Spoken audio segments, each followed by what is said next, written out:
Greetings, everyone. This is Rock and Roll Spot coming at you with the weekly comic book roundup. We're making our way through last week's Marvel Haul, and we're getting pretty close to the end. So let's keep on going with Alien Paradiso number 3. Where we left off in Alien Paradiso, um,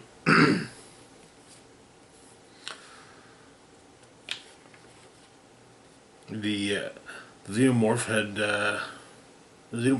had infested the Paradiso resort planet, and while a crime boss, Ricky Valentine, was there to make a deal with the it's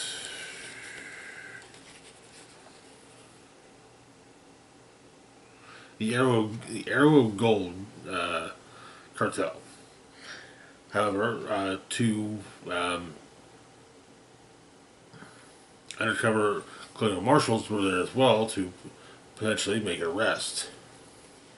So the issue opens with the owner of the resort, Carlito Magni, watching one of the xenomorphs on the security cameras as it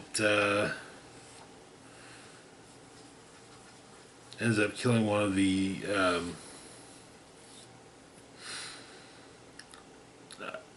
staff who had been ordered to catch the chestburster. Afterwards, Magni and his assistant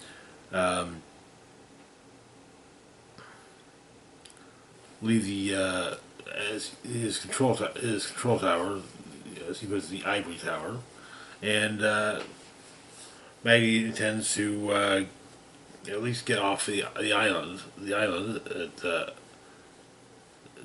is currently being overrun by xenomorphs. However,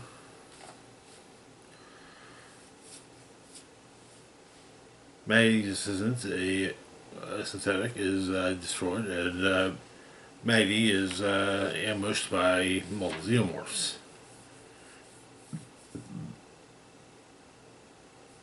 While one of the guests is as well.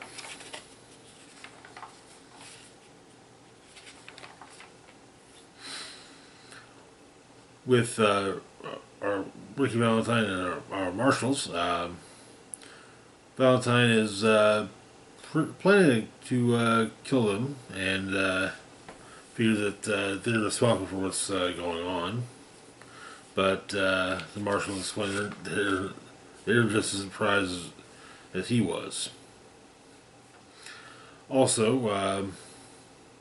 one of the marshals says, "Hey, with situation being what it is, if you manage to help us survive, we'll look the other way when you basically when you go to whatever dark corner of the universe you want to go to." Though their word as colonial marshals is not exactly trusted, but there's an uneasy peace between the groups. Then we get some of the staff trying to catch the chestburster, and it seems that they're trying to prevent another death and another chestburster.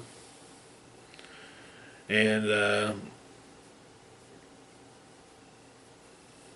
one of the we had a flashback concerning one of the staff members. Basically, he was part of a lottery for employment on the Divinus Faith farming colony, and Vidal goes off and intends to return home and help take care of his family. However, as Vidal and the other two staff are searching for the chest burster going to the spa, there's a xenomorph inside the spa. Then Ricky and the marshals go to Maggie's control tower, and the aliens have been making a nest, or working at building a nest, and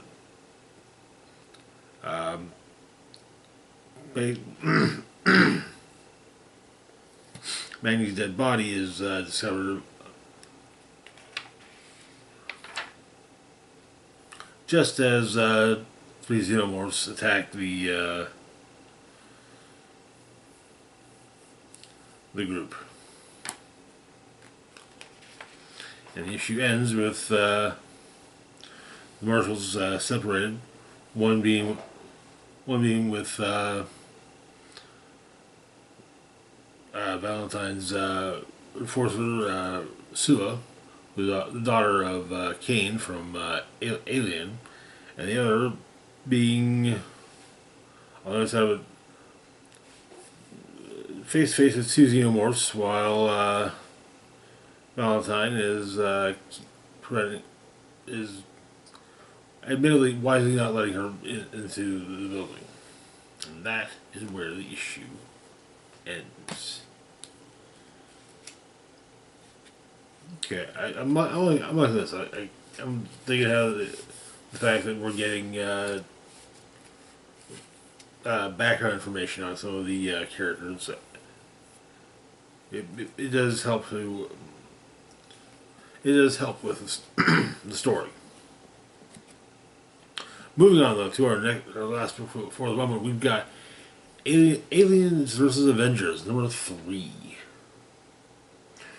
Where we left off, Tony Stark, Carol Danvers, and Miles Morales,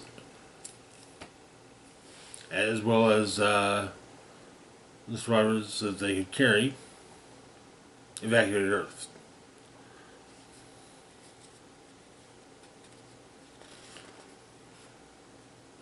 And so, the issue opens in yet another universe, yet another time, as a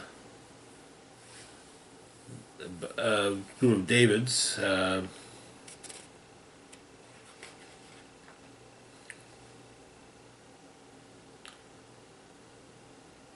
come into conflict with some engineers. It seems that they are reduced to, well, just 3 before going to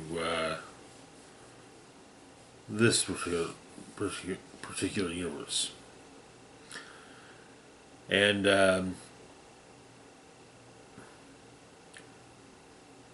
Carol and Tony are discussing what they're going to do, and apparently there's been some.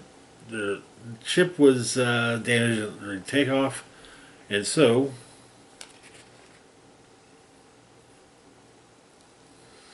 the plan is to land on Mars, the basically the homeworld, and make repairs. And Tony reveals that his wheelchair is not just a wheelchair, but it's also an armor.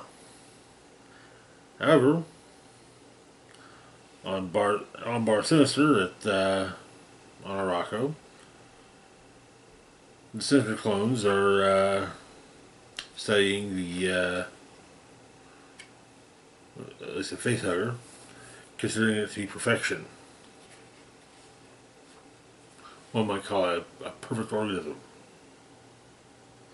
And he has also gotten various hosts for his for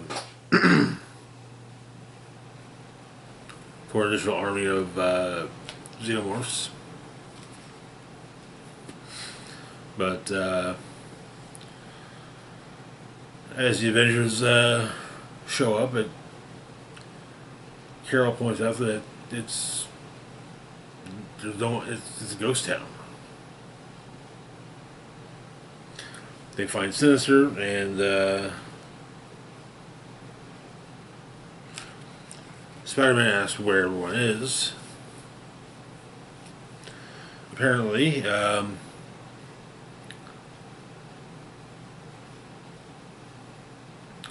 Sinister had made guns that shoot xenomorphs and attacked him and his clones attacked the populace, explaining how he has a multitude of xenomorph specimens. But and the Avengers have to deal with those xenomorph specimens with Captain Marvel taking some acid blood to the face, but she's saved by the arrival of Emma Frost and Logan. And she passes out, and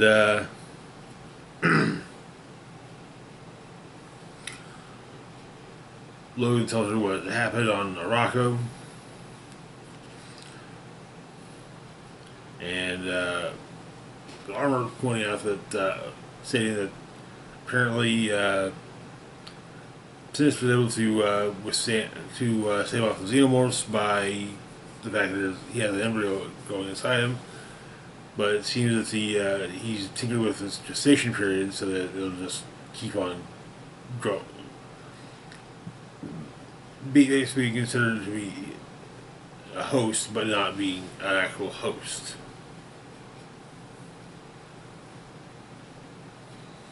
But turns out that the ship blew up.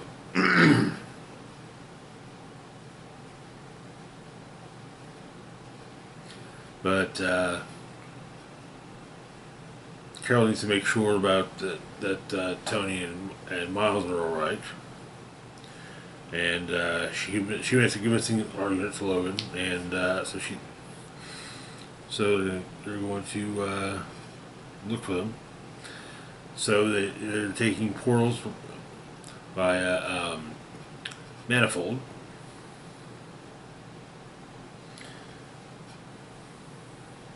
and they find Tony's body among the dead. And it seems that he has been he was killed by a facehugger.